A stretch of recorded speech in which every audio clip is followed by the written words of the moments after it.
All right.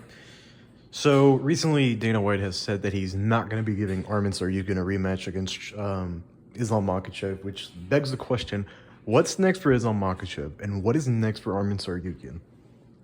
Now, I think that the obvious answer for a lot of people are going to say is that Arman is just going to fight Charles Oliveira again, or Charles Oliveira rematch, maybe like a co-main event of a pay-per-view or a main event of a fight night, 5 rounds. But does that actually make sense? Like, even though a lot of people say, oh, it make plenty of sense, they had a competitive fight. You know, Charles had him like in a submission at the end of the third round, or some people are even saying that like Charles won the fight and it was very competitive. And to those people, you know, I have to say like, yeah, you know, it's a good take. It's not too much of a bad take, and it solves up the division.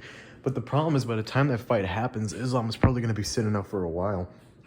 And maybe there's an alternative. You never know. Maybe Islam wants to be the backup fighter for Islam. Not my bad. Islam might want to be the backup fighter for Belal Muhammad versus Shavkat Ragmanov, and because there has been talks of Islam want to moving up, and I think with this win, Islam might finally decide to move up, or he might decide to fight Arman and then move up. Personally, I think that Islam might actually just move up already instead of waiting around.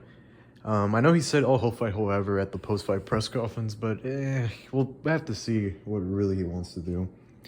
I mean, it makes sense. Like, it really does, when you think of Oliveira versus Arman rematch, but I just can't see them. Here's the thing. Let's say they book the fight in March, all right? Then you're going to need another 4 months or maybe 5 for Arman or Oliveira to recover. And I just think that, you know, it's gonna be too long. Islam's gonna wait out too long. And so what I think is gonna happen is, I think they're probably gonna do a bit of like a gimme fight, or some other fighter that deserves a fight over over Arman or Oliveira. Will they figure out their business if they even book each other? For example, for all we know, we could see someone like Max Holloway get a title shot. As insane as that would be, Justin Gaethje maybe. Maybe if Gaethje beats Hooker, we can see Gaethje try to fight Islam for the belt as like a quick turnaround in June, July, and then we can maybe see Islam fight again around the Abu Dhabi card or somewhere around December.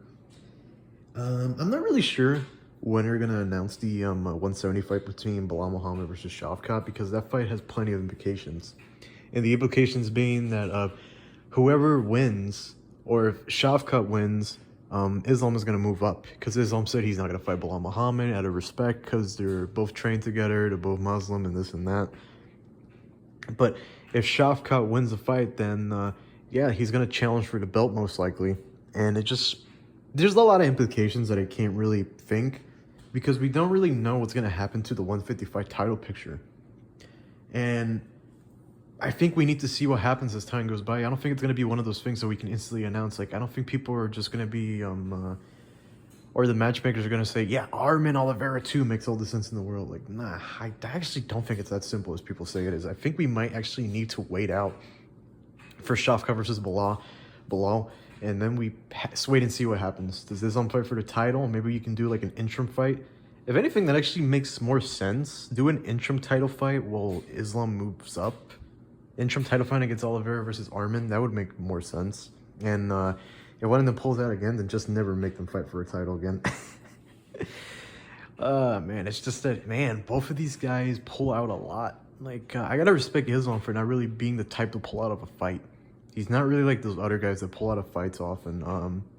Especially someone like John Jones, who won't even fight Chael Sonnen on like I forgot how late replacement it was in. I don't think it was 1 day early. I think it's like the shortest fight replacement ever for a title fight, which I gotta respect Islam for. But at the end of the day, I don't know what's gonna happen. You know, I really don't, and I just don't think it's as simple as people say it is. So I think what's gonna happen is we're gonna have to wait until Shavkat versus Belal, and depending who wins, I think if Belal wins, Islam is just gonna continue staying there, probably wait out for Oliveira versus Arman too. If they do fight, you never know if Arman can be booked against another fighter, or Oliveira can be booked against another fighter. I think Oliveira should probably be booked against Max Holloway. You know, we saw that fight the first time at 145, like a long time ago. Unfortunately, Oliveira had like his throat injury or some shit like that. Now, if we can get that fight happen, then maybe we can see Arman like challenge someone else. We can maybe see him fight Gaethje, if Gaethje wins, I'm not sure. I really don't know what 155 is going to unravel to. And it's exciting to think about it because there's just so many implications and thoughts and things that can happen to the division. I think this. Islam is going to fight either Arman Oliveira, maybe Max Holloway, and Max Holloway beats Oliveira if Charles versus Max gets announced. And another thing that could happen is if Shavkat beats Belal, then we can see Islam move up to 170 and fight him. And I think Islam probably beats Shavkat. I could be wrong though. Shavkat is... I feel like people underrate Shavkat now. Like, people were overrating him, and now I feel like you're underrating him just because of the Ian Gary performance. And I just don't think that's fair because people forget that Ian Gary was also undefeated, just like Shavkat. So I guess we'll have to see. Anyways, that's it for this one. Just wanted to ramble a little bit. Unfortunately, it is pretty late, so I can't really ramble as much as I would like to. And I'm a little bit tired as is the recording of this video because it is very late. So it is a bit of a downer, this video. Not as good as the other ones, but I'll see you guys in the next one.